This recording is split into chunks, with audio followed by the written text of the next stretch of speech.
She signed the divorce papers with a mocking smile until the judge read my mother's inheritance out loud. Jennifer Collins never imagined she would reach that moment. Sitting in the courtroom of Denver's Central Courthouse, she held the pen with an expression of satisfaction that left everyone around her unsettled. Across the table, her husband Robert watched in disbelief at the woman who seemed to have completely transformed in recent months. It was when Judge Williams began reading the divorce terms that the situation took an unexpected turn. He mentioned a clause about an inheritance left by Robert's mother that even Jennifer hadn't known about. Jennifer had just signed the papers with a smirk when she heard the words that would change everything. The judge, with his firm and experienced voice, began detailing the terms of the asset division. That's when the unexpected information surfaced. As stated in the records, there is a pending matter related to the will of Mrs. Martha Bennett Collins, the respondent's mother, said the magistrate, adjusting his glasses to read the document more clearly. Jennifer felt her heart race. Mrs. Martha had passed 3 years ago, but there had never been any talk of inheritance. Robert had always said his mother didn't have much, just the modest house they lived in Cherry Creek. The will in question was notarized 2 years before Mrs. Martha's passing and contains specific instructions regarding the distribution of her assets. The judge continued. Robert remained silent, but Jennifer could see something different in his eyes. It wasn't sadness over the separation. It was something she couldn't quite place, but it unsettled her. According to the will, the entire inheritance, including properties, investments, and a substantial sum in a bank account, was to be left to her son, Robert Bennett Collins. Judge Williams paused dramatically, unless he divorced before completing 10 years of marriage. The silence in the room was deafening. Jennifer felt the blood drain from her face. 10 years of marriage. They had married in January 2014. It was now November 2023. They were just 2 months short of a decade together. In this specific case, the judge continued, the entire inheritance would instead go to charities previously chosen by the deceased. Jennifer looked at Robert with a mix of shock and fury. How had he never mentioned this? How did she not know anything about this inheritance? And most importantly, how much money was at stake? "Your Honor," she managed to say in a shaky voice, "I'd like to know more details about this inheritance. Exactly how much is involved?" Judge Williams consulted the documents in front of him. "According to the estate inventory conducted after Mrs. Martha's passing, we're looking at approximately $4.2 million in various assets." Jennifer's legs nearly gave out. $4,200,000. She had just given up a fortune over a 2-month difference. Can I take back my signature?"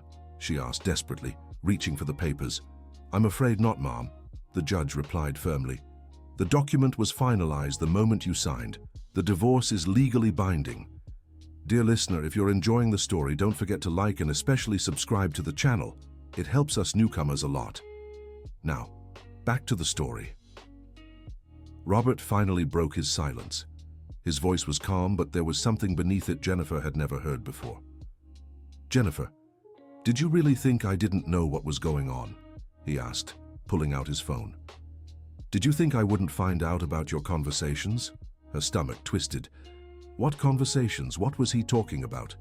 "I found your messages, Jennifer. All of them.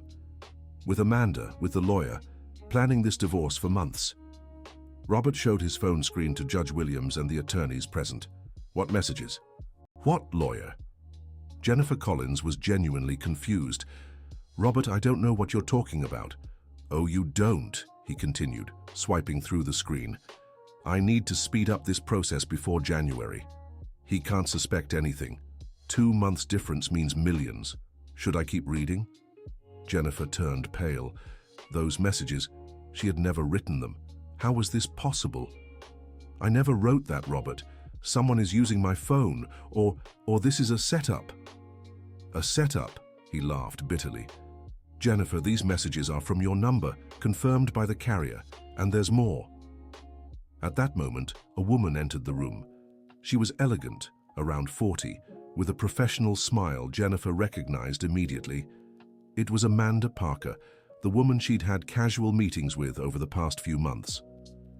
"Excuse me, Your Honor," Amanda said, addressing the judge. "I'm Amanda Parker, a private investigator. I was hired for this case and have relevant information for the proceedings." Jennifer felt the world spin around her. An investigator? Amanda was an investigator. "You may proceed," the judge permitted. "Over the last 6 months, I maintained close contact with Mrs. Jennifer Collins under a false identity. She knew me as Amanda Reynolds, a yoga instructor," Amanda began to explain.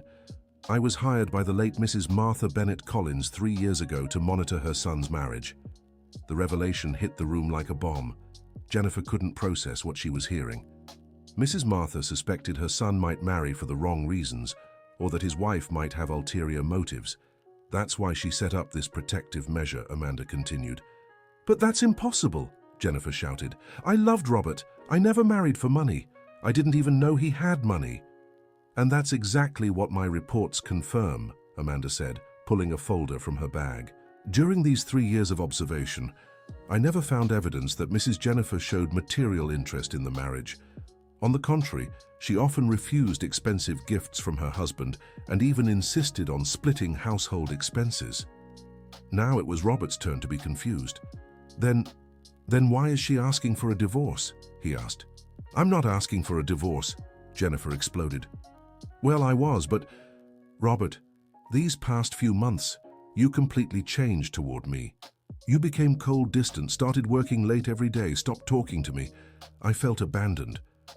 Amanda cleared her throat softly.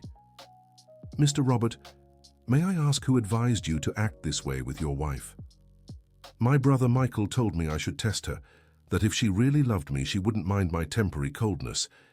He said it would prove whether her love was genuine." Jennifer was stunned. "Michael, your brother Michael told you to treat me badly on purpose. He said our mother left instructions in her will, that I should test you before our 10th anniversary. Amanda and the judge exchanged meaningful glances. "Mr. Robert," Judge Williams said, "could you call your brother here? I believe we need to clarify a few things." Half an hour later, Michael Collins entered the room with a nervous air he tried to mask with arrogance. He was 2 years younger than Robert, always the more adventurous but also the more troublesome brother in the family. "Michael," Robert began, "can you explain to everyone here about the instructions our mother left about testing Jennifer?" Michael looked around the room, noticing Amanda's presence and the judge's serious expression. "Well, our mother was always very careful. She wanted to make sure that Jennifer truly loved you." "And where are these instructions?" asked Judge Williams. They're at home. I can get them later." Amanda opened her folder again. "Actually, Mr. Michael, I have here a complete copy of Mrs. Martha's will. At no point is there any instruction about testing your sister-in-law. The only clause is the one about the 10-year marriage requirement." Michael began to sweat. Well, maybe I misunderstood." "Michael," Robert interrupted, his voice growing harder. "Why did you lie to me?" That's when the truth began to emerge. Michael hadn't just lied about their mother's instructions. He had orchestrated the entire plan for much darker reasons. "Mr. Michael," Amanda said, "during my investigation, I uncovered some information about your financial situation. Would you like to comment on your debts with loan sharks?" Michael's face lost all color. Who are you, really?" "I'm a professional investigator hired by your mother, and I found out you owe $800,000 to some very dangerous people. Your only hope was to receive part of the inheritance if your brother lost his rights to it." Robert stood from his chair, stunned. "You did this for money. You destroyed my marriage for money." "Robert, I can explain." "No!" Robert shouted. "You made me believe I had to test the woman I love. You made me treat her badly on purpose. Because of you, I lost her." Jennifer, who had been silently absorbing all these revelations, finally found her voice. "Wait a minute," she said, standing as well. "If all of this was Michael's manipulation, if Robert only treated me badly because he believed his brother's lies, and if I only asked for a divorce because I felt abandoned, then we were both victims." The room fell into a heavy silence. Robert and Jennifer looked at each other for the first time in months, without anger or resentment, just the pain of two hearts that had been deceived. "But it's too late," Jennifer said, her voice breaking. "The divorce is already finalized, and now you've lost the inheritance because of me." "Jennifer," Robert stepped closer to her, "I'd rather lose all the money in the world than lose you, and that's exactly what I did. I lost you long before I lost the inheritance." Judge Williams, who had silently observed the entire revelation, cleared his throat. "Well, there are some legal matters we need to address. First, Mr. Michael, your actions constitute fraud and manipulation. This will have legal consequences. Second, in cases where manipulation and bad faith are proven, there is a possibility of annulling the proceedings." Jennifer and Robert exchanged a glance, a flicker of hope in their eyes. "Does that mean—" Jennifer began. "It means that if both parties agree and if it's proven that the proceedings were based on false information, we can annul the divorce and reopen the case for re-evaluation." Michael tried to leave the room, but Amanda intercepted him. "Mr. Michael, you'll need to clarify many things, including your dealings with less than scrupulous lawyers." "What lawyers?" Robert asked. Amanda checked her notes. "During my investigation, I discovered that Mr. Michael was working with attorney Mr. Thompson, who, coincidentally, is the same lawyer who advised Mrs. Jennifer during the divorce proceedings." Jennifer's jaw dropped. "Mr. Thompson, but he was recommended by my cousin Emily." "And who recommended Mr. Thompson to your cousin?" Amanda asked. Jennifer thought for a moment, trying to remember. She said it was a friend from work, someone named Michael. All the pieces of the puzzle began to fall into place. Michael had orchestrated the entire plan. He convinced Robert to treat Jennifer poorly, recommended a corrupt lawyer to her through her cousin, and even planted fake evidence of conversations that never happened. "Michael," said Robert, his voice shaking with restrained anger, "not only did you try to destroy my marriage, but you also hired the lawyer who would represent my own wife against me." "I can explain everything." "No," interrupted Judge Williams, "you will explain everything, but it will be to the proper authorities. Officer, you may escort Mr. Michael to give a statement about procedural fraud." As Michael was led out of the room, Robert and Jennifer were left alone with the judge and Amanda. "What now?" asked Jennifer. "What happens to us?" Judge Williams explained the procedure. They would have a 30-day reflection period. If by the end of that time both agreed, the divorce would be annulled and they would return to their marital status. Otherwise, the divorce would stand, but Robert would still be entitled to the inheritance, since it had been proven that the process was induced in bad faith. "Jennifer," Robert said as they left the courthouse, "I know I caused you a lot of pain. I know I broke your trust, but I'd like to try to rebuild what we had." "Robert," she replied, tears streaming down her face, "I made mistakes too. I should have talked to you about how I was feeling instead of just accepting that you had stopped loving me. Do you want to try again?" he asked, holding out his hand. "I do," she answered, intertwining her fingers with his. Dear listener, if you're enjoying the story, please take a moment to like and subscribe to the channel. It helps us a lot as we're just starting out. Now, continuing. The 30 days that followed were the most intense of their lives. They decided not to move back in together right away, but began meeting daily for long, honest conversations about their feelings, fears, and expectations. They discovered that during the months of Michael's manipulation, they had built a wall of resentment based on misunderstandings. Robert thought Jennifer had become materialistic and self-interested. Jennifer believed Robert had lost interest in her. "You know what hurts the most?" Jennifer said during one of their meetings in Cherry Creek Park. "Knowing we suffered for months because of lies." "What hurts me more," Robert replied, "is knowing my own brother was capable of destroying our happiness to solve his own problems." During those days, they also uncovered things about Michael they had never suspected. Amanda, who continued her investigation even after the hearing, revealed he had been involved in online gambling for years and that his debts were far greater than he had admitted. "He lost the house, the car, even his job," Amanda explained over coffee downtown. "The people he owes money to aren't just ordinary loan sharks. They're very dangerous." "That doesn't justify what he did," Robert said. "Of course not," Amanda agreed.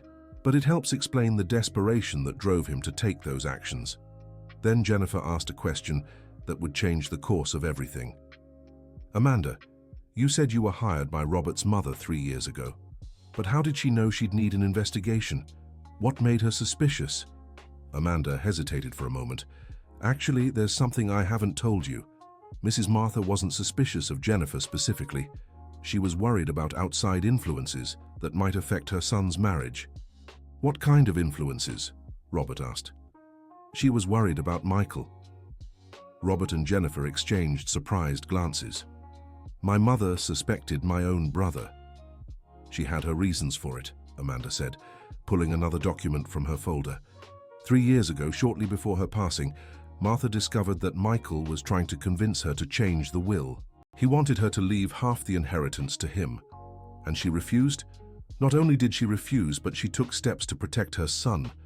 The 10-year marriage clause wasn't just about testing his wife. It was about ensuring Michael couldn't manipulate Robert to gain access to the inheritance. Robert fell silent for a long moment, processing the information. Did my mother really think my brother was capable of something like that? Martha was a very wise woman. She loved both her sons but knew their weaknesses well. She knew you were too trusting, that you believed in people too easily, and she knew Michael was overly ambitious. Jennifer took Robert's hand. Your mother was trying to protect you from the start. And it worked, Amanda said. If you two can overcome this crisis, it'll be because you've learned to truly communicate, to trust each other without outside influences. That night, Robert and Jennifer had the most honest conversation of their lives. Sitting on the living room sofa of the home where they had once been happy, they spoke about their deepest feelings. Jennifer, I need to tell you something, Robert said. Even before Michael started influencing me, I was already insecure in our marriage. Why? Because I always thought you were too good for me. You're smart, beautiful, independent. I always feared that one day you'd wake up and realize you deserved someone better. Jennifer was surprised by the confession. Robert, I never gave you any reason to think that. I know it was my own insecurity, and when Michael started planting doubts in my head, it was easy to believe him because I was already afraid of losing you. And I need to confess something too, Jennifer said. I always felt small around your family. Your mother was such a strong, wise woman. Michael was always so eloquent, so charming. I felt like I wasn't enough for all of you. Jennifer, you were always more than enough. My mother adored you. She always told me how lucky I was to have found a woman like you. She really said that, all the time. In our last conversation before she passed, she made me promise to take good care of you, to never let anyone come between us. They spent hours talking, uncovering fears and insecurities they had never shared before. That night, they realized the love between them had never disappeared. It had only been buried under misunderstandings and manipulations. 3 weeks after the hearing, they received an unexpected call.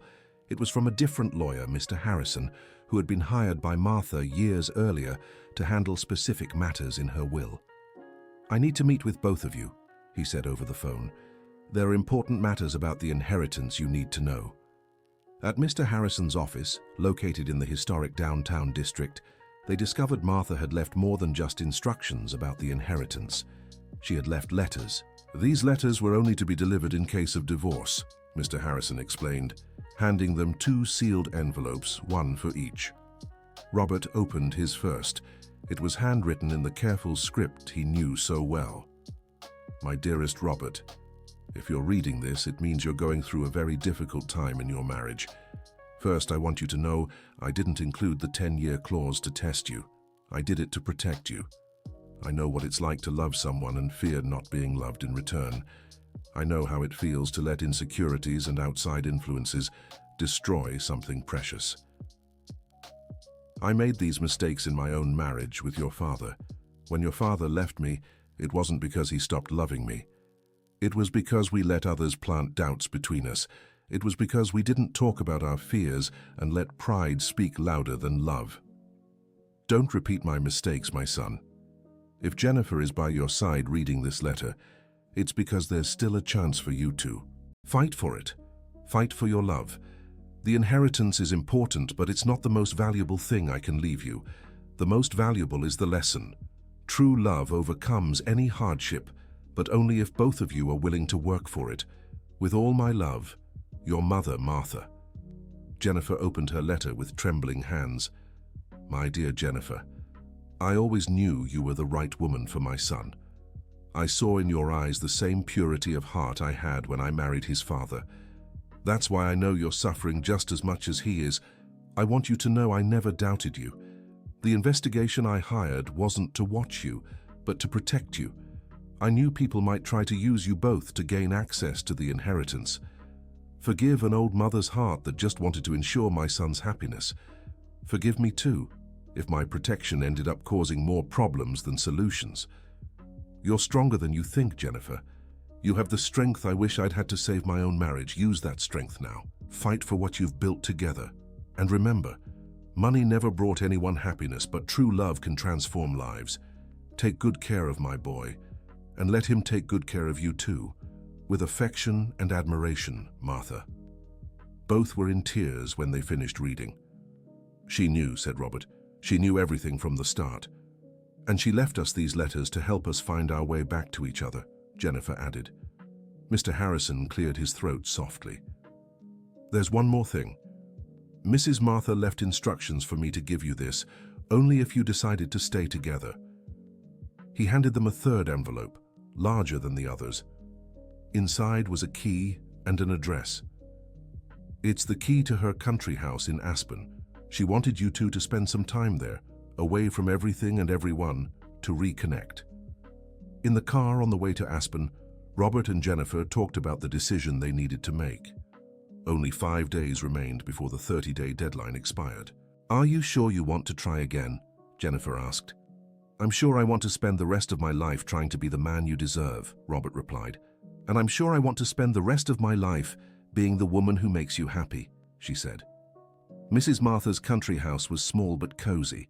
It sat atop a hill overlooking the mountains and a small lake. For the 2 days they spent there, they did something they hadn't done in a long time, simply enjoyed each other's company. They cooked together, walked around the property, and talked about their dreams and plans for the future. Most importantly, they made love again. Not just physically, but emotionally, reconnecting their souls. Dear listener, if you're enjoying the story, take a moment to like and especially subscribe to the channel. It helps us a lot as we're just starting out. Now, continuing. On their last day before returning to Denver, they found something unexpected in Mrs. Martha's room, a journal. Jennifer discovered it while packing their things. It was tucked inside a drawer with a small note for Robert and Jennifer to read together. The journal contained Mrs. Martha's reflections on life, love, and family. But one specific entry caught their attention. It was dated just a week before her passing. Today I had a long talk with Jennifer. She's worried about Robert, thinks he's been distant. She hasn't had the courage to talk to him about it because she's afraid of seeming needy. These young people don't understand how important communication is in a marriage. They love each other so much, but they're afraid to fully open up to one another. I hope the steps I've taken will help them realize that true love isn't just about the good times. It's about choosing to stay together through the hard times, about building something greater than yourselves. I'm certain Jennifer is the right woman for my Robert. She has a pure heart and a strength she doesn't even recognize. And Robert has the capacity to love deeply, even if he's sometimes afraid to show it. If something happens to me, I hope they find their way back to each other, even if they lose themselves temporarily. She knew we loved each other even when we doubted it, said Jennifer. And she did everything she could to protect us even after she was gone, Robert added. That night, their last at the country house, they made their final decision. The next day, they would go to the courthouse and finalize the annulment of their divorce. But when they arrived in downtown Denver the following morning, a surprise awaited them. Michael was standing at the courthouse entrance, looking worn out and accompanied by a lawyer. Robert, Jennifer, he approached hesitantly. I need to talk to you. Robert was ready to ignore his brother, but Jennifer held his arm. Let's hear what he has to say. Michael looked like he'd aged years in just a month. His eyes were sunken, his clothes wrinkled. I'm turning myself in, he said. I want to confess everything I've done and face the consequences. Why? Robert asked. Because you didn't deserve what I did. because our mother didn't deserve a son like me, and because, he hesitated, because the people I owe money to found out about the inheritance and now they're threatening you too. Jennifer felt a chill down her spine. What do you mean, threatening us? Michael explained that his debts had grown so large that the loan sharks now considered the entire Collins family responsible for paying them off. They'd discovered the inheritance and were demanding that Robert use it to cover his brother's debts. They said if you reconcile and Robert gets the inheritance, I have 1 week to hand over the money. Otherwise, they'll come after both of you. Robert turned livid. You put our lives in danger. I know I messed up. That's why I'm here to turn myself in. If I'm arrested, maybe it'll solve the situation. The lawyer accompanying Michael introduced himself as Mr. Richardson, a public defender assisting with the case. The situation is complicated, he explained. Michael is willing to confess all the fraud, but that won't necessarily solve the problem with the loan sharks. They don't care about legal matters. Jennifer and Robert exchanged glances. After everything they'd been through, now they had to deal with outside threats. There is a solution, said Mr. Richardson. If you renounce the inheritance, it'll go to charity as per the original will. The loan sharks will lose interest in the family since there'll be no money to collect. But that means giving up $4 million, said Jennifer. And it means my brother escapes the consequences of his own actions, Robert added. Michael lowered his head. I'll accept any consequences. I just don't want you paying for my mistakes. Then Jennifer had an idea. What if there's a third option? Everyone looked at her, curious. What if we keep the inheritance, but use it in a way that solves all our problems? She explained her plan. They would receive the inheritance, but dedicate it to social programs, helping people in situations like Michael's. They would create a foundation to help people struggling with gambling addiction and debt. Would this solve the loan shark problem? Robert asked.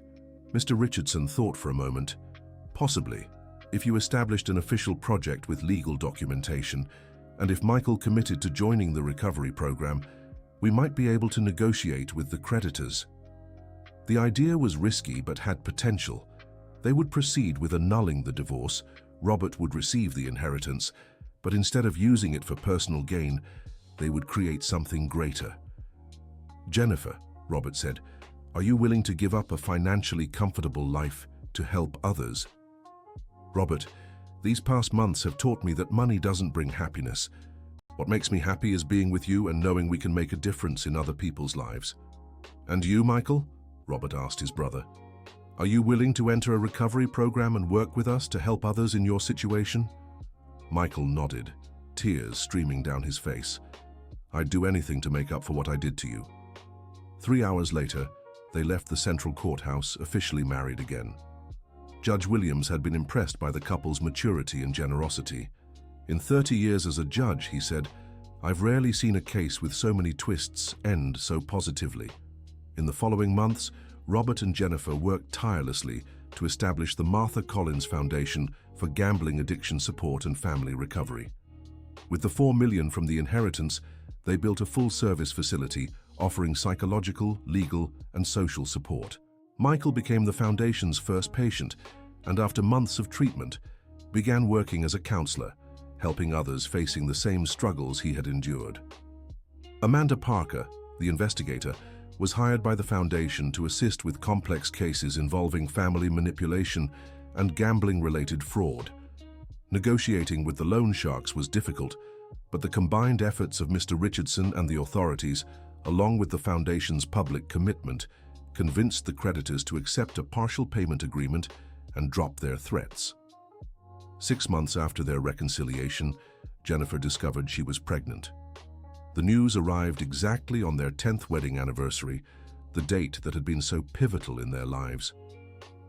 Do you think it's a sign? She asked Robert as they celebrated with an intimate dinner at the same restaurant where they'd met 12 years earlier. I think it's proof our family has always been blessed, he replied, kissing her hand. First with my mother, who protected us even after she was gone. Now with our baby who's coming to complete our happiness. Robert and Jennifer's son was born in January, exactly 1 year after the day they had nearly divorced. They named him Matthew, in honor of the grandmother he never met but who had kept the family together. the Martha Collins Foundation became a national model for gambling addiction treatment.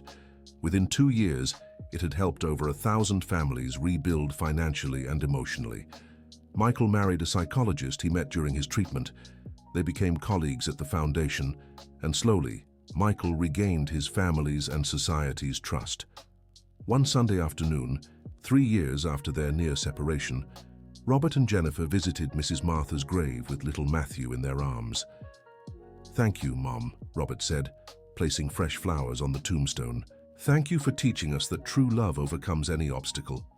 Thank you for showing us that sometimes we must almost lose something to appreciate what we have," Jennifer added. The little Matthew, just 2 years old, pointed to Mrs. Martha's photo on the tombstone and spoke his first complete word, "Grandma." In that moment, Robert and Jennifer knew Mrs. Martha would remain present in their lives through the love they had learned to nurture and protect. A few years later, when Matthew was already in school, and the Martha Collins Foundation for Gambling Addiction Support and Family Recovery had expanded to other cities, Jennifer and Robert received an unexpected visit. It was Mr. Harrison, Mrs. Martha's lawyer, now retired. "There's something I haven't told you yet," he said, holding a yellowed envelope. "Mrs. Martha left one last letter, to be delivered only if you stayed married for at least 5 years after the crisis." Curious, they opened the letter together. "My dear Robert and Jennifer, if you're reading this letter, it means you weathered the storm and emerged stronger than before. I'm proud of you. I want you to know that the inheritance I left was only a small part of what I truly wished to pass on to you.